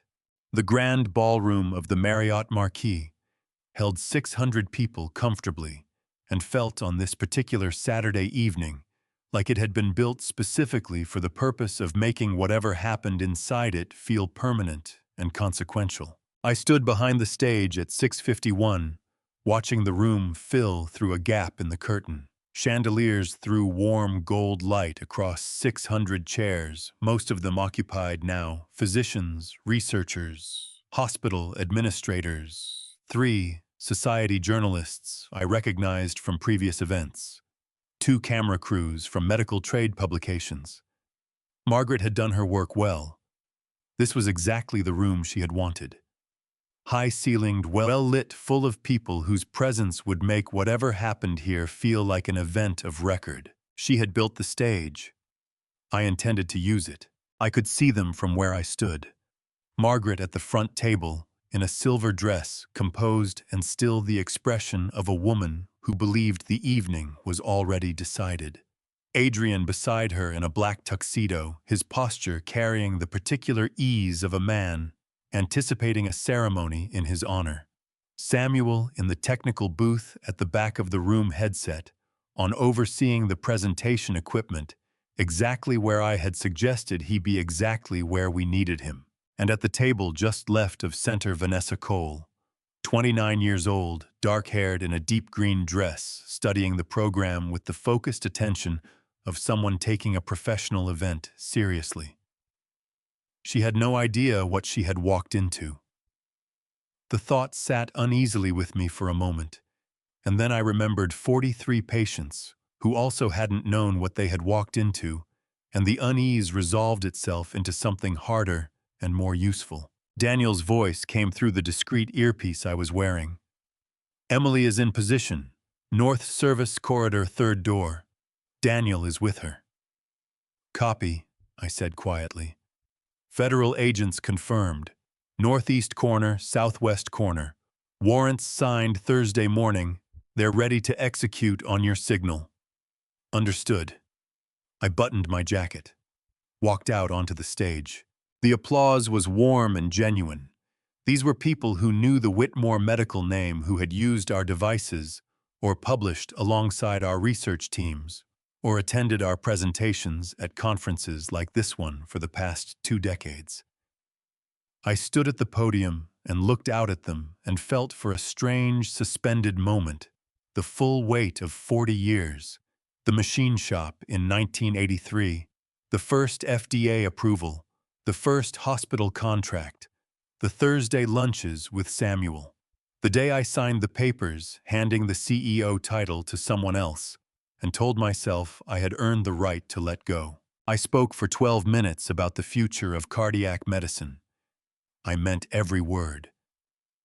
That was the thing about the speech. It was all true, every sentence of it, because the future of cardiac medicine was genuinely extraordinary and genuinely worth talking about. And the fact that I was also using those 12 minutes to let 2 federal agents settle into their positions and let Emily move from the service corridor to the staging area did not make a single word less true. When I finished, the applause was longer this time. The event coordinator, a young woman with a clipboard and an earpiece of her own, stepped to the microphone and invited Adrian Blackwood to come forward to sign the joint venture agreement. Adrian stood. He smoothed his jacket. He walked to the podium with the measured, satisfied pace of a man ascending to something he believed he had earned, shook my hand with the firm grip of someone performing confidence for a room, and accepted the pen from the coordinator's hand. He looked down at the document. Read it or performed reading it. Then he signed. The cameras flashed. 600 people watched. Margaret at the front table allowed herself a small private smile that she had clearly been saving for this moment. I looked across the room at the technical booth. Samuel met my eyes through the glass. I gave him the smallest possible nod, the signal we had discussed, the one he believed meant go ahead with the presentation slide. Samuel turned to his equipment. The lights in the ballroom dimmed slightly, the way they always did before a presentation began. The main screen behind the podium went dark. Adrian was still standing at the podium, pen in hand, turning to face the screen with the expectant expression of a man waiting to see his own name projected in large letters. The screen stayed dark for 2 full seconds. Then the audio began. Margaret's voice, amplified through $600 worth of ballroom speaker system, filled the room with the same flat, unhurried precision she brought to every conversation I had ever heard her conduct. Increase the dosage until she doesn't remember who she is. The room did not react. Not yet.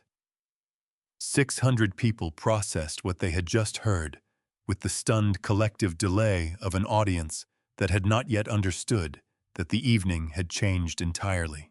Then Adrian's voice followed, clear and unmistakable. If she keeps fighting, let the overdose look like a suicide. The silence that followed was the loudest thing I had ever heard in a room full of people. 4 seconds. That was how long the silence lasted. I counted them standing at the edge of the stage, watching 600 people absorb what they had just heard. 4 seconds of the particular total quiet that only happened when a room full of intelligent people simultaneously understood that everything they had been told about this evening was wrong. Then Vanessa Cole stood up. She didn't say anything. She didn't make a scene. She simply pushed her chair back from the table of honor, rose to her full height, and stepped away from it, one clean, deliberate movement. The movement of a woman removing herself from an association she wanted no part of. The green dress caught the chandelier light as she moved, and every eye in the room that wasn't already fixed on the screen swung to her, because in that moment, her single, silent action communicated more clearly than any statement could have. The ripple went through the room like a current through water. At the technical booth, Samuel lurched toward the control panel. His hands were already moving, reaching for the keyboard, trying to cut the audio feed. And I watched him through the glass and felt something that was not quite satisfaction and not quite grief, but somewhere in the narrow space between them. Daniel was already at the booth door. He didn't move dramatically. He simply placed himself in the doorway, broad-shouldered, unhurried, immovable, and looked at Samuel through the glass with the expression of a man who had been waiting 11 years for this specific moment and intended to be fully present for it. Samuel's hands stopped moving. I stepped down from the stage and walked across the ballroom floor toward Adrian. The crowd parted, not because I asked them to, but because 600 people instinctively understood that something was happening, and that the center of it was this particular line between me and the man standing at the podium with a signed document in his hand and no idea what to do next. I stopped 2 feet from him. "You can't inherit from someone who's still alive," I said. Adrian's face had gone the color of the white tablecloths. His mouth opened, closed. The pen was still in his hand, held at the angle of a man who had forgotten he was holding it. Behind me, the double doors at the far end of the ballroom opened. I didn't turn around immediately. I watched Adrian's face instead, because Adrian's face told me everything. I saw the moment he registered the sound of the doors, saw his eyes move past my shoulder, saw the color drain from what remained of his composure, saw his lips form a word he did not say out loud. Then I turned. Emily walked through those doors the way she had walked through every door in her life that mattered, like she had every right to be there, like the room had been waiting for her, like the 60 days and the cold and the fear and the crackers in a Ziploc bag had not diminished by a single degree the person she had always been. She was wearing a dark suit I didn't recognize, and her hair was down, and Sophie was against her chest in the soft carrier, and she was not shaking. Her hands were completely, absolutely still. Beside her walked Daniel, and Grace Navarro, small, steady in her own dark jacket, her chin level, and 2 physicians I recognized from the Independent Medical Board. and behind them, moving with the quiet efficiency of people executing a plan that had been in place for 3 days, 4 federal agents in plain clothes. The room made a sound I had never heard before, 600 people exhaling simultaneously, a sound like a wave pulling back from shore. Emily walked down the center of the ballroom. People moved aside for her the way they had moved aside for me a minute earlier. And I understood watching her that this was not something I had done for her or Daniel had done for her. She had done it herself. 60 days of doing it herself, and now she was simply doing it in a room with better lighting. She reached the stage. She looked at me and I looked at her, and she held out her arms for Sophie. I transferred my granddaughter carefully. Sophie, awake, now looked out at the ballroom with the round, serious gaze of someone conducting her own assessment of the situation and reserving judgment. Emily stepped up to the podium. Adrian stepped back one involuntary step, his body making a decision his composure had not authorized. She leaned toward the microphone. She didn't tell the whole story. She didn't need to. She told the room what they needed to know: 60 days, a church basement, a stuffed animal, 43 patients who were currently carrying devices in their chests that had never been approved by the FDA. She spoke for 4 minutes, and her voice didn't waver once. And when she finished, she turned to the technician Daniel had positioned at the secondary control panel and gave a single nod. Adrian's voice filled the room again, a different recording this time from a different conversation, this one captured more recently, in which he described in his own careful words precisely how the psychiatric evaluation had been fabricated, precisely how the guardianship petition had been constructed, and precisely what was supposed to happen to Emily Whitmore Blackwood at a private facility in another state if she had not gotten out when she did. Margaret stood up from her table. 2 federal agents were already moving toward her. She turned and looked at me across the ballroom, and for one moment, one unguarded, unperformed moment, what I saw in her face was not anger and not defiance. It was the specific expression of a person who had always believed that the consequences applied to everyone except them, confronting the evidence that they had been wrong. Then the agents reached her, and the moment was over. At the technical booth, a 3rd agent had Samuel Grant by the arm. Samuel was not fighting it. He stood with his hands at his sides and his chin down, and he looked in that moment less like a man being arrested and more like a man who had known for some time that this was how it was going to end, and had simply kept moving until it did. Adrian said Emily's name. Once sharp, desperate. She looked at him across the podium. "I already saved you too many times," she said. "Now I have to save my daughter." The agent beside Adrian reached for his wrist. At the back of the ballroom, a woman stood up from a chair near the far wall. Diane Fuller, 52 years old, 12 years of watching and saying nothing, walked forward through the parting crowd with her handbag over her arm and her back straight, making her way toward the federal agent stationed near the northeast corner. Nobody asked her to. She went anyway. The ballroom emptied. The way rooms emptied after something seismic, not all at once but in stages, people leaving in clusters of 2 and 3, speaking in low voices, looking back over their shoulders at the stage, as if checking that what they had seen was still real and had not rearranged itself into something more explicable while they weren't watching. I sat down on the edge of the stage. It was the first time I had sat down in approximately 4 hours, and my body registered it with the kind of deep structural relief that 69-year-old bodies expressed after extended periods of standing and performing composure. Sophie was in my arms. Emily had handed her back to me after the federal agents had moved Margaret and Adrian toward the exit, and I was sitting on the edge of a stage in a Chicago ballroom, holding my granddaughter, while the room gradually returned to something resembling ordinary. Sophie looked up at me with her dark, serious eyes and grabbed my index finger with both hands, and held on, which was what she did when she was deciding what she thought about a new situation. I know, I told her. It was a lot. Daniel came and stood beside me without saying anything for a moment.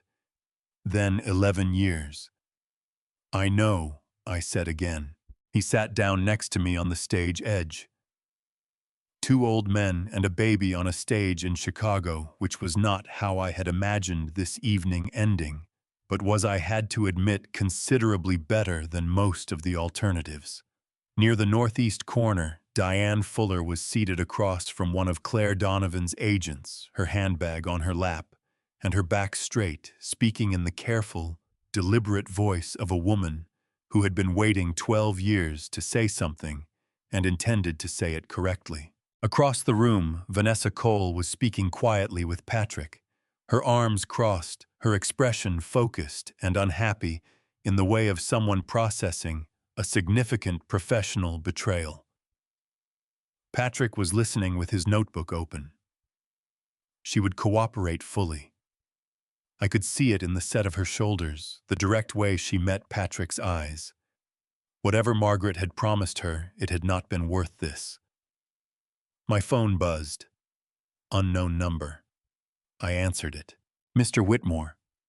A woman's voice, careful and strained. My name is Grace Navarro. I don't know if Emily has mentioned me. I sat up straighter. She has, I said. Grace, where are you? I'm at home. A pause. I just received a legal notice. The Blackwood family has filed a civil suit against me, breach of confidentiality agreement, theft of hospital property. Her voice was controlled but thin at the edges, the voice of someone holding themselves very carefully together. The notice says I'm being terminated effective immediately. I have 30 days to vacate my apartment because my lease was connected to the hospital housing program. She stopped. I didn't know who else to call. My jaw tightened. Filed tonight. While the agents were still processing the arrest paperwork, someone in the Blackwood legal apparatus had been sending out civil complaints. The machine running on its own momentum, even as its operators were being walked out of a ballroom in handcuffs. Grace, I said, listen to me carefully. Do not respond to that notice. Do not sign anything. Do not speak to anyone from the Blackwood legal team. Do not vacate that apartment. My attorney will contact you within the hour. I looked across the room at Patrick, who was watching me now, notebook still open. What you did for Emily constitutes protected whistleblower activity under federal law. The civil suit is retaliation, and it will not survive a motion to dismiss. A long exhale on the other end of the line. Okay, Grace said. Okay, thank you. I ended the call. Emily was standing 10 feet away. She had heard enough. The look on her face was one I recognized, not surprise, because Emily had long since stopped being surprised by what the Blackwood family was capable of, but something sharper and more immediate than anger. The look of a person who had just been handed a reason that was larger than their own relief. They filed on Grace, she said. It wasn't a question. Tonight, I said. Emily's chin came up. I need to talk to the press. Emily, not for me, she said, cutting me off cleanly. For Grace. For the 43 patients. For whoever is sitting in a basement somewhere right now thinking, oh, one is coming. She held my gaze, and what was in her eyes was not exhaustion, not even the hard-won steadiness of the past few hours. It was clarity, the particular unambiguous clarity of a person who knows exactly what the right thing is and has decided to do it. They can file suits all night, but they can't unsay what 600 people heard in that room tonight. And they can't stop me from making sure 600 million people hear it tomorrow. Patrick was already at my elbow. The press pool is in the lobby, he said quietly. They've been there since the story broke 40 minutes ago. I looked at my daughter, at Sophie in my arms who had fallen asleep between one breath and the next, her head heavy against my chest, her grip on my finger finally loosened. At Emily standing in an emptying ballroom in Chicago, with her back straight and her mind already moving toward the next thing. "Go," I said. She went. I stood at the ballroom door and watched her walk through the lobby toward the cluster of cameras and lights and microphones, and she didn't hesitate, not for a fraction of a second, and the lights came up around her and she walked straight into them. Daniel appeared beside me. "Is she going to be okay?" he asked. I looked at my daughter standing in the middle of a press pool in the Marriott Marquis lobby, Sophie's carrier slung over one shoulder, speaking into a microphone with the clear, unhurried voice of someone who has been waiting a long time to say something true. "She's going to be better than okay," I said. "She already is."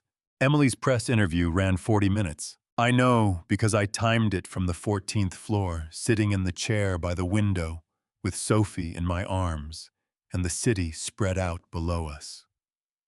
Sophie had fallen asleep somewhere around the 20-minute mark, her head heavy against my chest, indifferent to the fact that her mother was at that moment being broadcast on 3 separate news feeds across the state of North Carolina.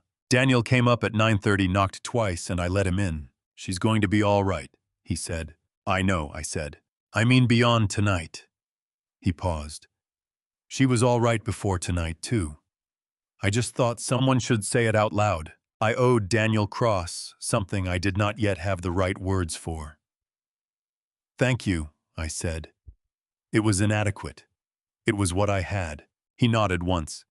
"Get some sleep, Mr. Whitmore. Tomorrow is going to be a long day." I was right. I went upstairs. The room was quiet and dark. I set Sophie's portable bassinet up near the window. Emily had arranged for it to be brought up earlier, one of the dozen logistical details she had handled in the past week that I had not known about until they were already done. Sophie went down without protest, her small chest rising and falling with the steady rhythm of a baby who had, against considerable odds, ended up somewhere warm and safe. I sat in the chair by the window for a while, not reading, not reviewing documents, not making lists. Just sitting. Outside Chicago continued its Friday night, with complete indifference to what had happened in the ballroom. 14 floors below, lights moving on the bridge, a boat crossing the river, the ordinary glittering machinery of a city that had seen everything and was always perpetually already moving on to the next thing. My phone buzzed. Emily. "Sophie, okay?" I typed back, sound asleep. "How are you?" 3 dots. Then tired. Really tired. The good kind, though. I set the phone down and looked at my granddaughter, sleeping in the portable bassinet. 8 weeks ago, she had been in a church basement with a broken zipper sleeping bag and a mother who was counting crackers in a Ziploc bag. Tonight, she was in a hotel room in Chicago with clean sheets and a working heater and a grandfather who intended to spend a very significant portion of the rest of his life making sure the distance between those two things was never closed again. My phone buzzed again. "Emily, Dad. I need to say something." I picked it up. "I'm here." "I know I said don't fall apart yet. Back at the lake house, I said there was too much to do." A pause. The 3 dots appeared and disappeared twice before the message came through. "There isn't too much to do anymore. So if you need to fall apart a little bit, I think that's okay now. I think we've earned it." I looked at that message for a long time. Then I typed, "Get some sleep." "Emily, you too, Dad." I put the phone face down on the table beside the chair. Outside, the city lights moved and shifted the way city lights did all night long tirelessly, as if illuminating something that always needed to be seen. My throat did the thing it had been doing for the past several hours, the tightening the pressure behind my eyes that I had been managing and redirecting all evening through sheer accumulated habit. And then because Emily had given me permission, and because Sophie was asleep and couldn't see it, I stopped managing it. I sat in the chair by the window of a hotel room in Chicago, 14 floors above a city that didn't know my name, and I let it go. Not loudly, not dramatically, just a few minutes of being a 69-year-old man who had found his daughter in the rain and brought her home and watched her stand in a ballroom and refused to be erased. That was all. That was everything. After a while, I got up, checked on Sophie one more time, and went to bed. Tomorrow was going to be a long day. I intended to be ready for it. The morning after this conference, Emily's name was on the AP wire before 6 a.m. I read the first 3 paragraphs, standing at the window, with Sophie in one arm and my phone in the other. And then I put the phone down because I already knew the story, and what I needed was not to read it, but to be ready for the next 48 hours, which were going to require everything I had left. Claire Donovan's office opened formal proceedings by noon. Asset freezes on the Blackwood family's domestic accounts were in place by Thursday, 17 bank accounts, 4 investment portfolios, 3 real estate holdings in North Carolina and New York, all of it locked, pending the outcome of federal proceedings under 18 U.S.C. Section 981 civil forfeiture, tied to the healthcare fraud charges. The order came through Patrick's office at 4 in the afternoon, and when he called to tell me I was standing in the hotel corridor, outside Sophie's room, keeping my voice low, and I said, "Good." And he said, "That's all you're going to say." And I said, "What else is there to say?" And he laughed a short, tired, genuine laugh and said, "Fair enough." The 17 hospital facilities connected to the Blackwood network were placed under federal oversight within 72 hours. Device inventories flagged for immediate audit. Every patient who had received an unapproved cardiac device 43, confirmed, 9 additional identified in the first sweep was contacted by the end of the following week. Free independent evaluations. Corrective procedures where necessary funded through a combination of Whitmore medical reserves and the initial proceeds of the Blackwood asset seizure structured by Patrick over 4 consecutive days that I am fairly certain he did not sleep through. 31 patients needed follow-up procedures. None of them died. I want to say that again because it matters. None of them died. They had been carrying devices in their chests that had never been approved, devices whose safety data had been falsified by a man I had trusted for 27 years, and not one of them died. I do not know what to do with that combination of facts, except to hold them together and understand that we were very, very fortunate, and that fortune of that kind is not something you waste. Patrick filed the motion to dismiss Grace's civil suit on a Monday morning, 8 days after Chicago. The judge ruled from the bench the same afternoon. I was not in the courtroom. I was in Raleigh in a meeting about the restructuring of Whitmore Medical's Research Oversight Division that Emily was running, with the focused efficiency of someone who had been waiting to fix something for a long time and was not going to waste the opportunity. My phone buzzed with a text from Patrick that said simply, "Dismissed. 3 minutes of consideration." Judge called it frivolous from the bench. I showed the message to Emily across the conference table. She read it.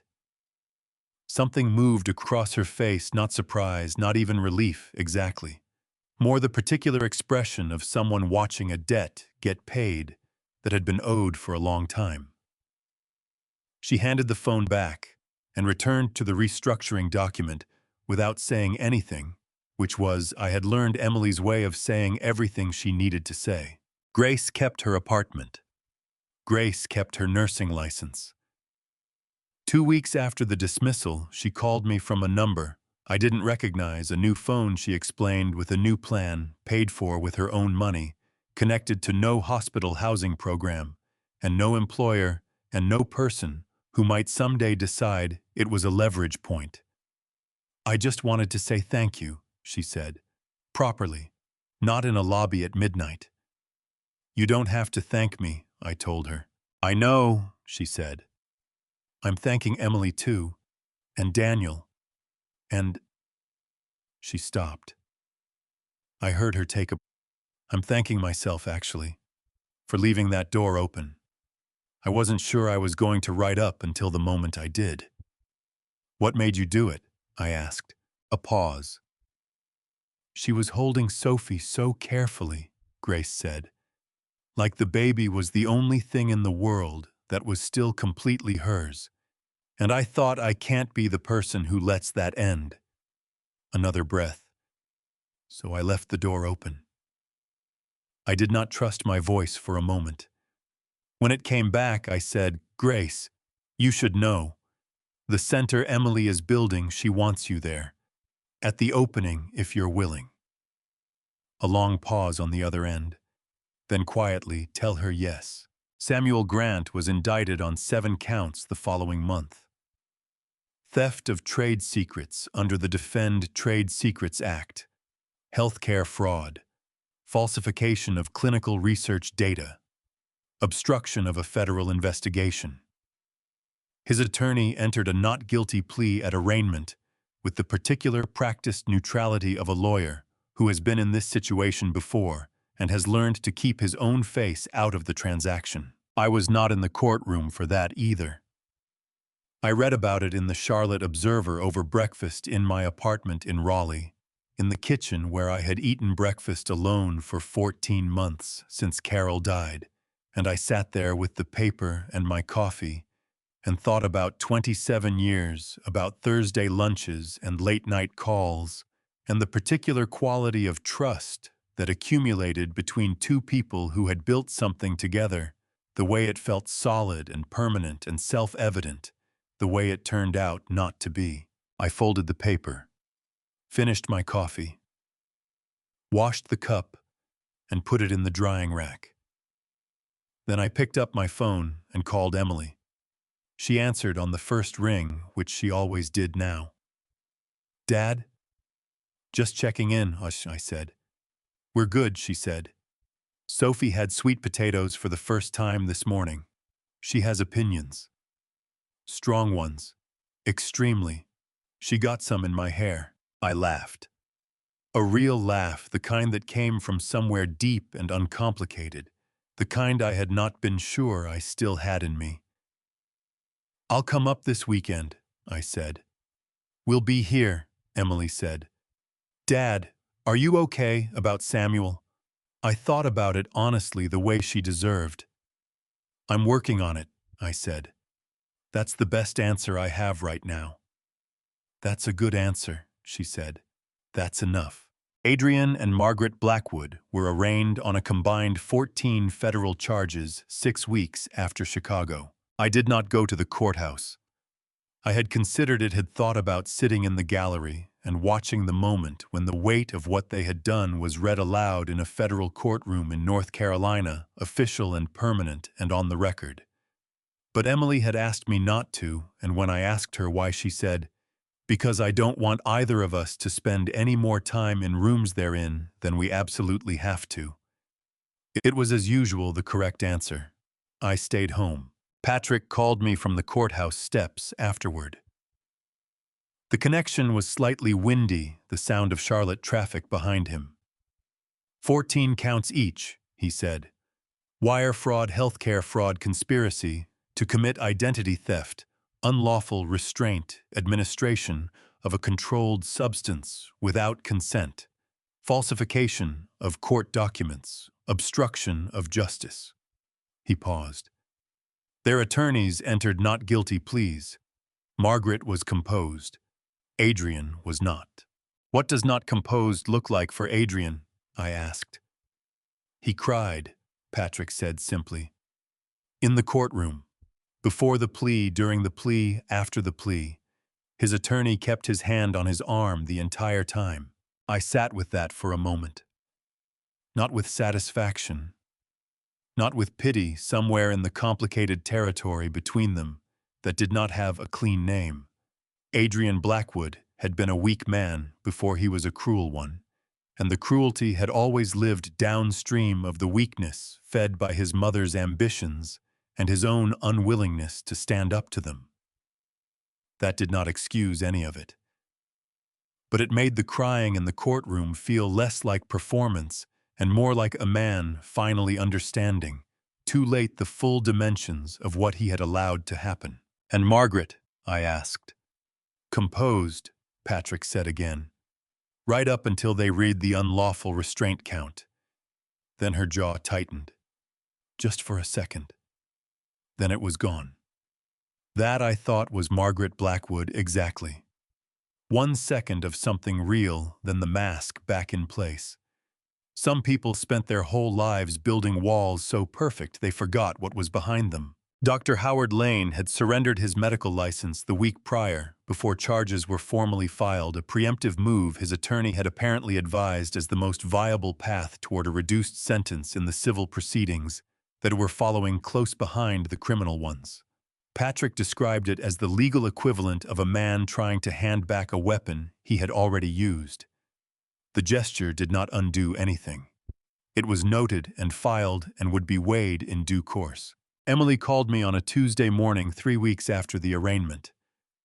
"I need to tell you something," she said, and her voice had the particular quality it had when she was about to say something she had been thinking about for a while. "The board offered me a position, head of ethics and patient safety for Whitmore Medical." I set down my coffee cup. "And," I said, "yes." A pause. "I wanted to tell you before it was announced. I didn't want you to hear it from someone else and wonder if I had consulted you." "Did you want my opinion?" I asked. "I wanted you to know," she said. "Those are different things." They were. I understood the distinction completely, and I was in a way I found difficult to articulate even to myself, more proud of that distinction than I was of almost anything else about the past several months. Emily had not asked for my approval. She had offered me the respect of information, which was something adults gave each other, which meant she was no longer operating as my child, in need of guidance, but as a person who happened to be my daughter and had decided to keep me in her life on her own terms. "I think it's exactly right," I said. "I think you're exactly right for it." "I know," she said, and I could hear the smile in it. "But thank you." The renovation of St. Augustine's Church took 4 months. Emily oversaw every detail herself, the structural work, the room layouts, the legal aid office, the children's area with its yellow walls and foam flooring, chosen specifically because Sophie had recently discovered that falling down was considerably more interesting when the floor was soft. She consulted specialists. She interviewed potential staff. She made decisions at 2 in the morning and confirmed them in the light of day, and did not change them because Emily had always been the kind of person whose instincts survived examination. I visited the site twice during construction. The second time, Emily met me at the entrance and walked me through the building room by room, with the practiced ease of someone who had memorized every square foot of it. The main hall was nearly finished. Fresh paint, clean floors, light coming through windows that had been boarded for 5 years. She stopped in front of the space on the wall where the glass case was going to be mounted. "That's where the bear goes," she said. I looked at the empty wall. Thought about a stuffed animal with a broken eye sitting on a kitchen counter in Lake Geneva at 4 in the morning. Thought about the ring inside it, and the recorder, and the 60 days it had traveled through before it ended up on that counter. "Good place for it," I said. Emily looked at the wall for another moment. Then she turned to me, and what was on her face was not sentiment exactly. Emily did not traffic heavily in sentiment, but something quieter and more durable. Satisfaction, maybe. The particular satisfaction of a person who has turned the worst thing that ever happened to them into something that might prevent the worst thing from happening to someone else. "Come on," she said. "I want to show you the children's room." We walked down the hall together, and behind us the empty wall waited for its occupant, and outside the harbor moved in the November light. The same harbor, the same water, a completely different world. The opening was on a Saturday in late May. The kind of Carolina spring morning that felt like an apology for everything winter had taken warm without being heavy. The harbor water catching the light in long, easy strips, the air carrying salt and new grass in equal measure. I arrived early. St. Augustine's Church had spent 5 years as an empty shell on the Harbor Point waterfront, windows boarded doors, chained interior, accumulating the silence of a place abandoned mid-sentence. Now it was something else entirely. Not restored, not replaced, transformed. The yellow paint in the children's room was visible through the window from the sidewalk. Above the entrance, dark lettering on white, the Carol Whitmore Center for Women and Children. I stood on the sidewalk and looked at it for longer than I intended. Grace was near the entrance in a blue dress, welcoming people, with the warm steadiness of someone who had walked through the worst year of her life and discovered on the other side that she was more herself than she had ever been. She saw me and raised her hand, not a wave, just an acknowledgement, between two people who had been through something that didn't need explaining. Daniel was near the back as he always was, hands in pockets, watching the room, with the quiet, habitual attention of a man who had spent 11 years observing and had not yet seen reason to stop. He caught my eye. I nodded. He nodded back. That was enough. At the far end of the main hallway, mounted in a simple glass case at eye level, was Sophie's stuffed bear.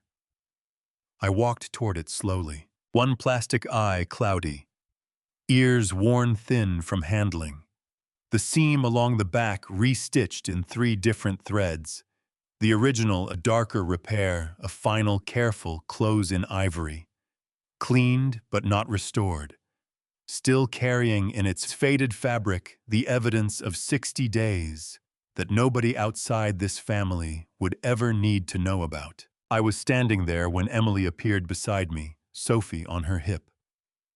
Sophie was 8 months old and had recently developed strong opinions about everything within reach. She pointed at the bear with one imperious finger and made the sound she made when she required an explanation. I know, Emily told her. Someday. Sophie found this answer inadequate. She grabbed Emily's collar and redirected her full attention to a balloon tied to the legal aid office door, which was apparently more immediately satisfying. Emily looked at me. Are you okay? I thought about the honest answer. A November night in the rain. A red light on a street I'd never been on. A face I had known for 31 years looking at me across a wet sidewalk with fear in it. A kitchen in Wisconsin at 4 in the morning. A ring. A device the size of a credit card inside a stuffed animal. Samuel across a restaurant table. Emily walking through those ballroom doors with her back straight and her hands completely still. Yes, I said. I think I actually am. She put her free arm around me, Sophie, between us, grabbing for my jacket button with her whole fist. I put my arm around my daughter. We stood in that hallway together, looking at a bear in a glass case that most people walking past would see as a child's toy and wonder briefly about. There was a story. It was a good one. From the children's room came the sound of a small person laughing high and uncomplicated, the laugh of someone who had not yet learned to hold back joy for the comfort of a room. Sophie's head turned toward it immediately, her whole body orienting toward the sound, the way a plant oriented toward light, instinctive, complete, certain. Emily laughed too, short and real, surprised out of her by her daughter. She wants to go in. Then take her, I said. Emily shifted Sophie and moved toward the children's room. Sophie reached back over her mother's shoulder with one open hand, not asking to be taken, just reaching the way babies reached for things they wanted to stay connected to even while moving away. I raised my hand toward hers. Her fingers closed around my index finger, held it one moment, then let go as Emily carried her through the door. I stood alone in the hallway, hand still raised, finger still warm from her grip. Then I put my hand in my pocket and walked toward the sound of the room filling up. The opening wound down, the way good events wound down gradually, without a clear ending, people drifting toward the door in ones and twos, stopping to shake hands or leave business cards or ask follow-up questions of the staff. The particular slow exhale of a room that had held something meaningful and was now gently releasing it back into the afternoon. I found a chair near the window in the main hallway and sat down. From where I was sitting, I could see into 3 rooms at once: the legal aid office, where a woman I didn't know was speaking quietly with one of Emily's new staff members, a notepad open between them; the children's room, where the sound of Sophie's laughter had not stopped in the past 40 minutes and showed no signs of stopping; and the hallway itself, where Daniel was saying goodbye to Grace near the entrance, the two of them talking in the unhurried way of people who had earned the right to take their time. Emily appeared from the children's room with Sophie on her hip, both of them slightly disheveled, Sophie with what appeared to be a streak of yellow finger paint on her left cheek that Emily had apparently not yet noticed, or had noticed and decided was not the current priority. Emily was talking to a woman I recognized as one of the center's first confirmed residents, early 30s, quiet, the careful posture of someone who had recently learned that being careful was a choice and not a requirement. Emily was listening to her with the full, unhurried attention she gave everything that mattered, nodding, asking a question I couldn't hear from where I was sitting. I watched my daughter. I had been watching her my whole life, had watched her learn to walk, and learn to read, and learn to drive, and learn to navigate a world that was not always arranged in her favor. I had watched her make decisions I agreed with and decisions I didn't, and I had spent 31 years in the particular ongoing negotiation that existed between a parent who wanted to protect and a child who needed to be allowed to become. But watching her now was different. She was not my daughter who needed protecting. She had not been that for a long time, and the events of the past 6 months had not made her that. They had simply made it impossible for me to pretend otherwise. She was a woman who had built something in the wreckage of the worst year of her life, and she was building something else now, and she was going to keep building things for a very long time, and all I had to do, the only thing required of me, was to be present for it. Sophie spotted me from across the hallway and pointed decisively, as if identifying something she had been looking for. Emily turned. She looked at me sitting in the chair by the window, and something in her expression shifted, not surprise, not even warmth exactly, but the particular recognition of 2 people who had come a very long way together, and both knew it. She walked over, sat down in the chair beside me. Sophie immediately transferred herself to my lap and grabbed my jacket lapel with both hands, which was her way of settling in. "How are you doing?" Emily asked.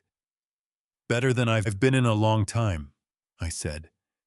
And then, because it was true and because she deserved to hear it, "Watching you today in this building, in that room, I realized something."